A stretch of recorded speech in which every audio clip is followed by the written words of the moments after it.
शुरुआत करते हैं आज की न्यूज़पेपर की। हम द हिंदू के साथ में द हिंदू की पहली खबर हम साइंस एंड टेक्नोलॉजी से उठा रहे हैं, तो देख लेते हैं क्या ये न्यूज़ आई है।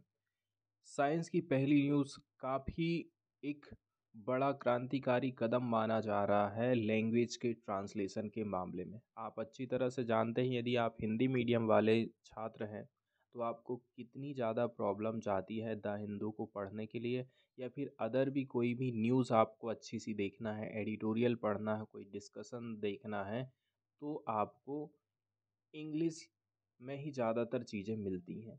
ठीक है, इन सब से निजात पाने के लिए सरकार की तरफ से, वैज्ञानिकों की तरफ से एक कदम उठाया गया है। कई सारे लेक्चरों को ट्रांसक्रिएटेड किया गया है, मतलब ट्रांसलेटेड किया गया है इंग्लिश से 5 इंडियन इंडियन लैंग्वेजेस में। हम यदि भारत की बात करें, हमारे देश के लोग अलग अलग एरिया में अलग अलग भाषाएं बोलते हैं। ठीक है, ये the medium of higher education is mainly in English. और वहीं यदि आप हायर एजुकेशन हासिल करने के लिए जाओगे, मेडिकल की पढ़ाई करना है, आपको इंजीनियरिंग करना है, तो वो केवल होती है इंग्लिश में। तो ये एक बहुत ही बड़ी उपलब्धि होने वाली है यदि क्वालिटी लेक्चर्स जो कि अवेलेबल है इंग्लिश में could be transcreated into various Indian language. यदि जो इतने सारे लेक्चर्स अवेलेबल हैं जिनके वीडियो हमने बनाए हैं, उनको यदि हम हिंदी में ट्रांसलेट कर देते हैं तो ये काफ़ी बड़ी उपलब्धि भारतीय छात्रों के लिए होने वाली है। ठीक है, ये जो आइडिया था पहली बार आया किसके दिमाग में? प्रोफेसर राजीव संघल। ये कहाँ के हैं? Indian Institute of Information Technology, IIT Hyderabad के। Who in discussion with then principal scientific advisor to the prime minister professor Vijay Raghavan. फिर इन्होंने क्या है, इस प्रोसेस को इनिशिएटेड कर दिया था। इन्होंने बाद में प्रिंसिपल साइंटिफिक एडवाइज़र के साथ में ये बातचीत करी थी। इस प्रोजेक्ट के अंतर्गत हमने उद्देश्य रखा है कि हम ट्रांसक्रिएट करेंगे लगभग 40,000 ऑफ वीडियोस लेक्चर को। ये कहाँ से हैं? NPTEL से हैं। इसके अलावा स्वयं प्रोग्राम के अंतर्गत जो अपलोड किए गए हैं, इनको हम 5 इंडियन लैंग्वेजेस में ट्रांसलेट करने वाले हैं। ठीक है, इसके बाद 13 और भी भाषाओं में इनका अनुवाद किया जाएगा। ये जो पायलट प्रोजेक्ट है स्प्रिल्ड आउट, ठीक है, from IIT Hyderabad with Indian Institute of Technology Madras and IIT Bombay as partner. शुरुआत किसके द्वारा? IIT हैदराबाद के द्वारा। फिर इसमें Indian Institute of Technology Madras और इसके अलावा IIT बॉम्बे इसके पार्टनर के तौर पर काम करने वाले हैं। अब हम प्रोसेस की बात कर लेते हैं। इस प्रोजेक्ट के अंतर्गत प्रत्येक जो वीडियो है, सबसे पहले अधीन होना है, सबसे पहले अंतर्गत आएगा वो किसके? स्पीच रिकॉग्निशन के अंतर्गत। The extracted file is cleaned up with errors being manually removed. इसके बाद क्या काम किया जाएगा? इसका ट्रांसलेशन यदि हम कर रहे हैं तो मैन्युअली इसमें जो एरर आ रही हैं उनको रिमूव कर दिया जाएगा। कहाँ पर? IIT हैदराबाद और IIT बॉम्बे में। फिर जो आइडेंटिफिकेशन है और जो डिस्कवरी है किसकी? टेक्निकल डोमेन टर्म की। ये कहाँ पर किया जाएगा? IIT हैदराबाद में। This is followed by text to text machine translation.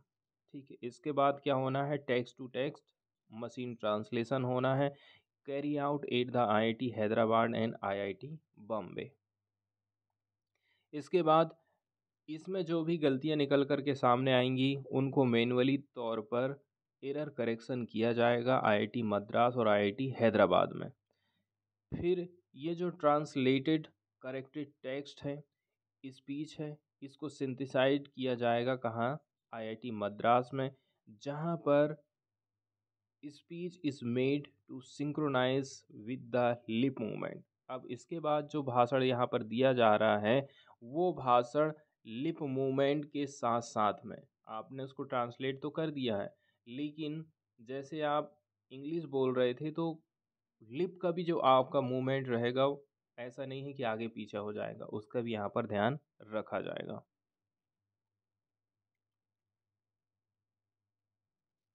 Science के अंतर्गत अगली हमारी जो न्यूज़ आई है वो ह्यूमन ब्रेन सेल्स को इंजेक्ट कराया गया है एक न्यू बॉर्न नवजात रैट्स में, मतलब नया नया जो बच्चा था चूहे का, उसमें ह्यूमन ब्रेन सेल्स को इंजेक्ट कराया गया है। ये पिक्चर आप देख रहे हैं, एकदम छोटे से चूहे की पिक्चर है। तो miniature human brain like structure, ठीक है, मतलब एक छोटा सा दिमाग के जैसी संरचना को ट्रांसप्लांटेड किया गया है रैट्स में। इससे कुछ सिग्नल सेंड होने वाले हैं and respond to environmental cues. इसके साथ साथ में इन्वायरमेंट के साथ में आप किस प्रकार से रिस्पॉन्ड करते हो इसकी जानकारी हमको मिलने वाली है।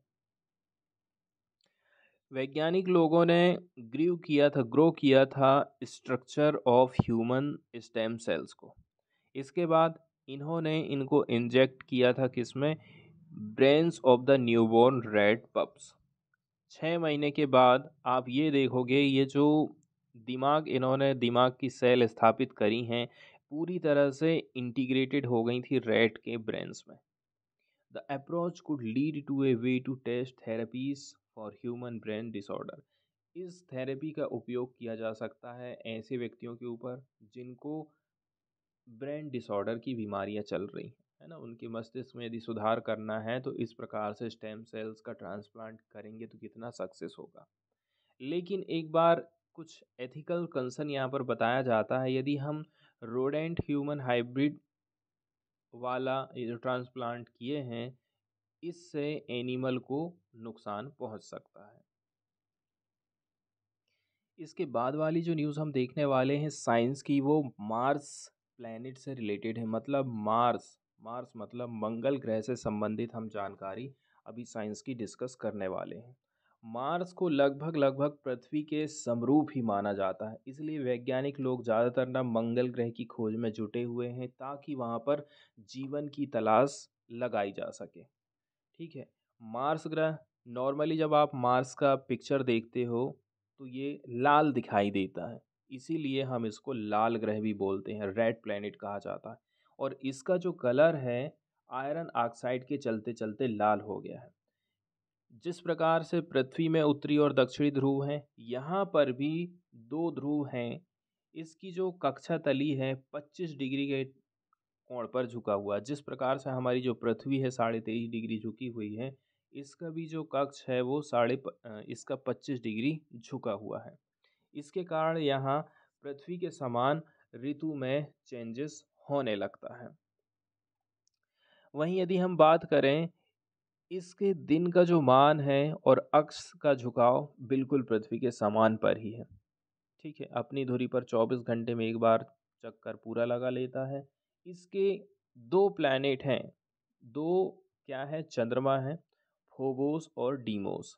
सूर्य की परिक्रमा करने में इसको कितने दिन लग जाते हैं, 687 दिन में ये पूरा कर लेता है सूर्य की परिक्रमा। सौरमंडल का सबसे बड़ा ज्वालामुखी ओलिपस मेसी और सौरमंडल का सबसे ऊंचा पर्वत निक्स ओलंपिया, जो कि माउंट एवरेस्ट से 3 गुना अधिक ऊंचा है, इसी ग्रह में स्थित है। इसके कुछ कुछ फैक्ट यहाँ पर बताए जा रहे हैं, जैसे कि 3.5 बिलियन ईयर्स अगो क्या हुआ था। इसके साथ साथ में आज के टाइम में हम क्या देख रहे हैं, ये बहुत सारी चीज़ें हैं जो कि हमको यहाँ पर नेशनल जियोग्राफी से भी मिल जाती है। तो आइए अब हम न्यूज़ को डिस्कस कर लेते हैं। देखिए, मंगल ग्रह पर ऐसा लग रहा है कि माइक्रोब्स की उपस्थिति रही है, लेकिन जिस प्रकार से हमारे यहाँ पर यदि सूक्ष्म जीव पृथ्वी पर मौजूद हैं तो वो जीवन को सुगम भी बनाए हैं, लेकिन मंगल ग्रह पर इनकी उपस्थिति ने अनफेवरेबल कंडीशन बना दिया है मार्स के लिए, मंगल के लिए। जो एंशियंट मार्स रहा है have been capable of nurturing hydrogen eating methane producing microbes. हो सकता है कि यहाँ पर ऐसे माइक्रोब्स पाए जाते थे जो कि हाइड्रोजन को खा सकते थे और मीथेन गैस को क्या करते थे, उत्पादन करते थे। चूँकि सिमिलर जो इस प्रकार के क्रिएचर्स हैं, इस प्रकार के प्राणी हैं, इन्होंने सहायता करी थी अर्थ के एनवायरनमेंट के लिए, ताकि जो है लाइफ को सुगम बना सके, अनुकूल बना सके। They would have done the opposite on Mars, लेकिन उन्होंने मंगल ग्रह पर इसके विपरीत काम किया है। कंप्यूटर बेस्ड मॉडल ये बताता है कि जो मीथेन प्रोड्यूस किया गया था किसके द्वारा, मार्शियल माइक्रोबियल लाइफ के द्वारा, would have cooled the planet and made इस अनहेबिटेबल। उनका कहना है कि ये जो सूक्ष्म जीव हैं जिन्होंने मीथेन गैस को प्रोड्यूस किया है, मीथेन गैस बढ़ने के चलते चलते यहाँ का जो टेम्परेचर है काफ़ी कम हो गया और कंडीशन ऐसी हो गई कि यहाँ पर कोई रह ना सके। These simple life forms would have altered the atmosphere so profoundly that they triggered a Martian ice age and snuffed themselves out। इस प्रकार से इन्होंने मार्सियन आइस एज को का निर्माण किया और इसके बाद स्नब्ड, स्नब्ड मतलब होता है सूंघना। इसके बाद वाली जो न्यूज़ आई है वो एक्सप्लेनर वाले पेज से हम देख रहे हैं। पार्टिकुलर बात करेंगे कॉलेजियम सिस्टम की। कॉलेजियम सिस्टम की हम बात क्यों कर रहे हैं, क्योंकि हाल ही में ये मुद्दा काफ़ी चर्चा में रहा है कि जब भी chief justice of India retire होने वाले होते हैं तो वो एक नाम सजेस्ट करते हैं उनके सक्सेसर का, उनके उत्तराधिकारी का। जैसे कि chief justice of India N V Ramana जब रिटायर्ड हुए तो उन्होंने अपने उत्तराधिकारी के नाम की घोषणा करी थी यूयू ललित की। अब यूयू ललित का कार्यकाल काफ़ी छोटा है तो इनको भी अपने उत्तराधिकारी की घोषणा करना है। वही व्यक्ति फिर चीफ जस्टिस ऑफ इंडिया बनने वाला है इंडिया का। तो कॉलेजियम सिस्टम तय करता है कि कौन बनने वाला है चीफ जस्टिस ऑफ इंडिया। तो जो हाल ही में चर्चा चल रही थी वो बात ऐसी थी कि देखो अभी 5 लोग, कितने लोग, 5 लोग शामिल हुए थे। इसमें 4 तो काफ़ी सीनियर मोस्ट जज शामिल हुए थे और एक शामिल था सीजीआई। इनको मिलाकर के हमने क्या कर दिया था, कॉलेजियम बोल दिया। मतलब जजों का एक समूह था। ये ही नाम सजेस्ट करता है किसको, लॉ मिनिस्ट्री को, और फिर लॉ मिनिस्ट्री को इस कॉलेजियम की बात मानना ही पड़ता है, वो इसके लिए बाध्य है। तो जो कॉलेजियम सिस्टम है, one in which a group of senior most जजेस make appointment to the higher judiciary. Supreme court के लिए या फिर हायर जुडिशरी के लिए, ठीक है, जो मोस्ट सीनियर जज रहता है उसके अपॉइंटमेंट के लिए कुछ सजेशन दिया जाता है इस ग्रुप के द्वारा। ये जो प्रैक्टिस है लगभग 30 दशकों से चले आ रही, 3 दशकों से ये चली आ रही है। Its importance lies in the fact that is opinion has primacy. एक बात यहाँ पर सबसे ज़्यादा महत्वपूर्ण है कि इस ग्रुप ने जिसका भी नाम सजेस्ट किया है ना, तो सबसे पहले उसको प्राथमिकता दिया जाता है। मतलब कि इनकी बातों को मानने के लिए सरकार बाध्य हो गई है। तो इसका जो इम्पोर्टेंस इसीलिए है इस कॉलेजियम सिस्टम का कि इसकी बात जो है सरकार को माननी ही पड़ती है। इसके साथ साथ में ट्रांसफ़र को लेकर भी ये अपने आप में प्राइवेसी रखती है। इसका जो लीगल बेसिस है उसको हम देखते हैं कहाँ पर, in a series of 3 judgement normally refer to as the जज केसेस। जजेस केसेस के नाम से इनको जाना जाता है। Concerning the higher judiciary, its manner of functioning has been laid down in the form of a memorandum of procedure। इसमें जो 3 निर्णय आए थे वो क्या थे, पहला नंबर का था फर्स्ट जज केस जिसको कहा जाता है। इसके अंतर्गत में जो कंसल्टेशन है वो सीजीआई के साथ में किया जाएगा फुल और इफ़ेक्टिव मैनर में, ठीक है।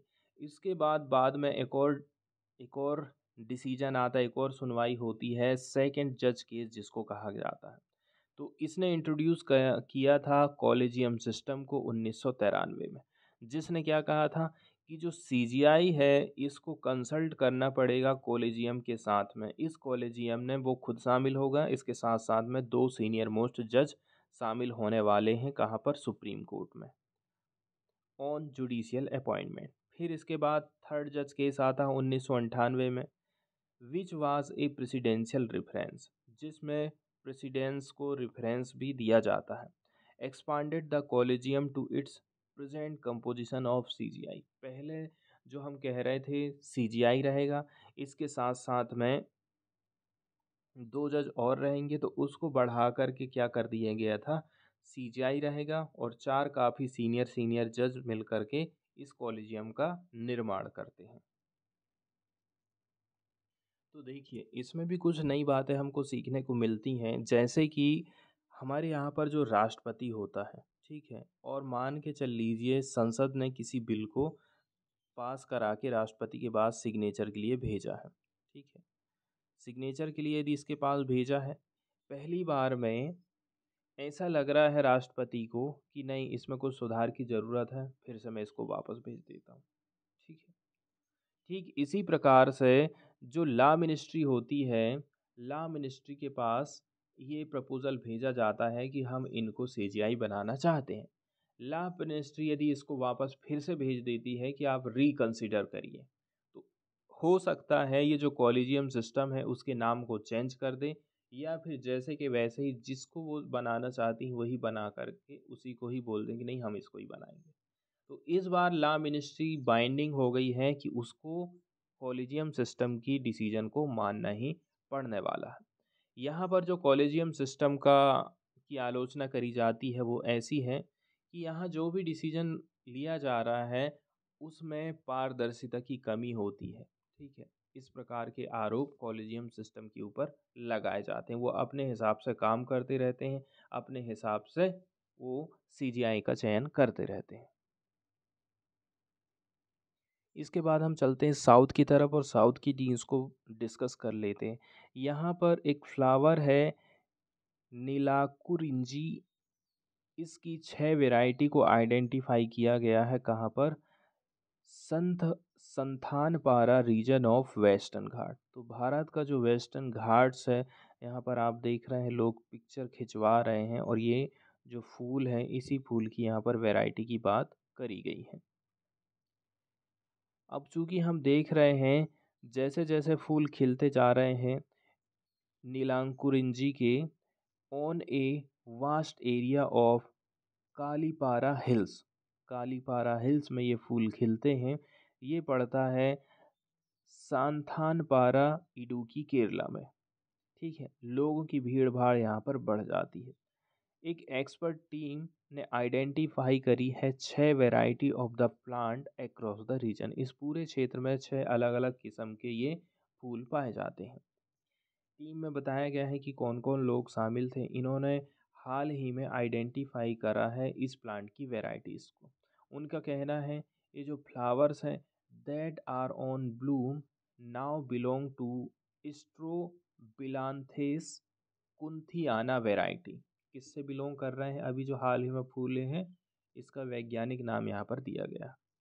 इसके साथ साथ में Strobilanthes kunthiana, the types of Neelakurinji flowers that have been identified from the hill ranges include Strobilanthes annamalaika, Strobilanthes haineus, इसके अलावा Strobilanthes pulnicensis, इसके अलावा Strobilanthes neoaspera, क्या लिखा है neoaspera। 5 अलग अलग कैटेगरी के नाम भी इन्होंने यहाँ पर दे दिए हैं, सॉरी 6 कैटेगरी के नाम।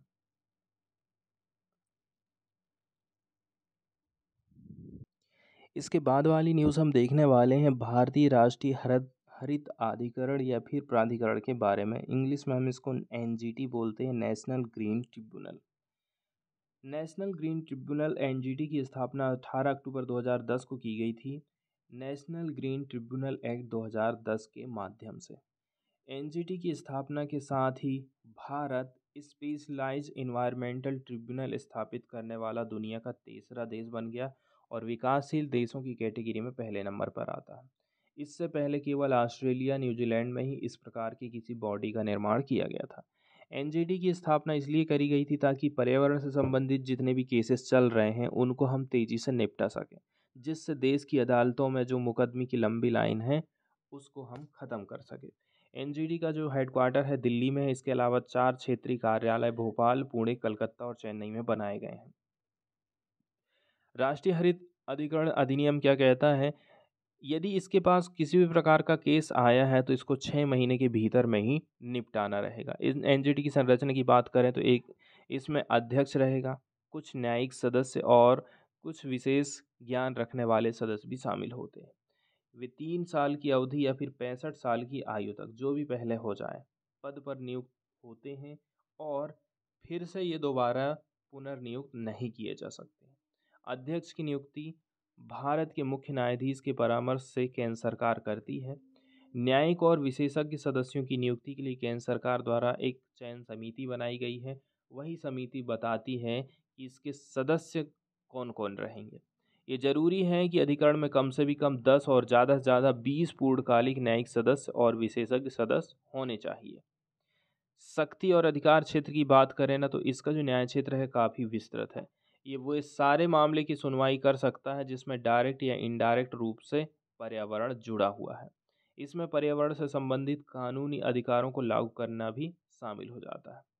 2021 में सुप्रीम कोर्ट ने एनजीटी को एक स्पेशल फोरम घोषित करते हुए कहा कि वो देश भर में पर्यावरण के मुद्दे को उठाने के लिए सो मोटो ले सकती है। इसका मतलब ये ज़रूरी नहीं है कि मैं अपनी शिकायत लेकर के एनजीटी के पास जाऊंगा तभी वो सुनवाई करेगी। उसकी नज़र में कहीं से दिखाई दे रहा, वो कहीं से सुन रहा है, पढ़ रहा है, तो वो स्वतः संज्ञान भी ले सकता है। ये काफ़ी इम्पोर्टेंट चीज़ हो जाती है। सर्वोच्च न्यायालय ने क्या कहा था? नेशनल ग्रीन ट्रिब्यूनल की भूमिका केवल न्याय निर्णय तक सीमित नहीं होना चाहिए। इसको कई महत्वपूर्ण भूमिकाएं निभानी हैं जो प्रकृति में निवारक, सुधारात्मक या फिर उपचारात्मक हो सकती हैं। एनजीटी के पास अपीलीय क्षेत्र अधिकार है जिसके अंतर्गत वो सुनवाई कर सकता है। नागरिक प्रक्रिया संहिता कोड ऑफ सिविल प्रोसीजर 1908 में, ठीक है, जो जो न्यायिक प्रक्रिया का पालन करना है एनजीटी उसके लिए बाध्य नहीं है।